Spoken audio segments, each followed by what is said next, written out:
We are wired as human beings to find purpose. We're wired to search for purpose and meaning in the chaos. Some sort of grand storyline to attach our lives to attach our work to attach what we do to. We spend over 40 to 50% of our waking lives at work. It's not a surprise that we want to find meaning and purpose in work. And people sometimes say to me, well, Zach, this is sort of like the fluffy, like touchy-feely stuff. And I say it's not. It's literally scientifically a basic need of everybody's brain, that we want purpose and meaning. And when we create environments that elicit it, it is incredibly powerful. We are wired to contribute. Altruism is one of the most primitive parts of our brain. It's one of the only reasons why we've survived as a species to this time. When we are focused on other people, we get what's called the happiness trifecta of neurotransmitters, dopamine, serotonin, and oxytocin. And it literally controls for mood and movement. We physiologically become different and more effective when we have a purpose that's focused on helping other people. When we don't have purpose, we have random things happening. These are decisions, thoughts, attitudes about your products, about your employees, about how you make meaning of things. You're kind of going in a direction, but everything seems random. It's reactive constantly. But purpose sort of serves, that was pretty good, as a grand narrative that aligns and pulls everything forward. In business, this is what we call wasted energy. This is what we call harmonized energy. Purpose pulls us.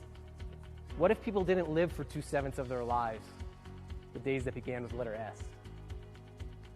What if at work we reframed leadership and management as being responsible for over 50% of people's waking lives, who have lives as vivid and complex and important as our own?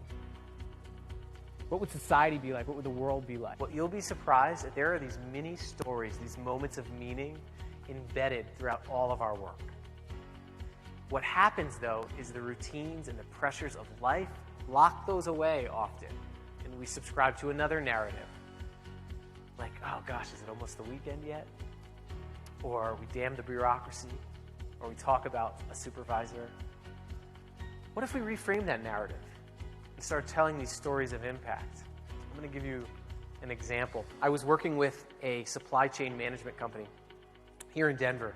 Now, what they do is they supply small widgets that go to a manufacturing facility that then manufactures medical devices.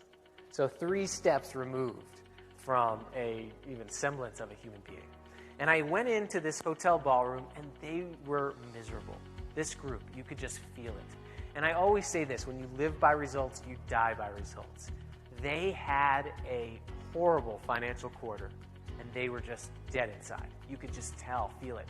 I was right after the chief operating officer just chewed them out for not meeting their goals.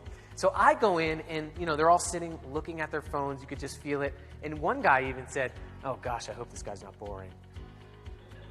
And I'm like, as speakers, we can also hear what you're saying. So I'm just noticing this, and I start doing this session on purpose, and it was not going well at all. And I just stopped, and I said, why are you even here today? Why'd you get out of bed and come here? And the supervisor was glaring at me in the back. And then a woman raised her hand, and she goes, gosh, I've never been asked that question in my 12 years here of why I'm here. And this is typical throughout a lot of organizations. I've never been asked that question of why I'm here. And she goes, I just realized it last month, and I'm realizing it right now. I was diagnosed with cancer. I was in an MRI machine. I looked up at the brand of the MRI machine, and I said, I realized we distribute a widget that goes into that machine. And she said this verbatim.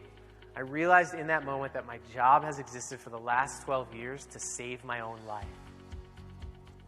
You talk about an antidote to employee disengagement. The room changed. That one story.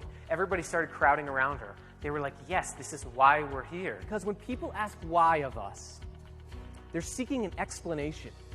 We have to take account of our existence as an organization and as people. We have to explain ourselves. In that explanation, research has found, is one of the most powerful motivators of people. It's that purpose-led people and organizations aren't productive because they have to be, but they're productive because they deeply want to be. They're productive because they believe in the story and the impact and the end user of whatever it is that they're doing.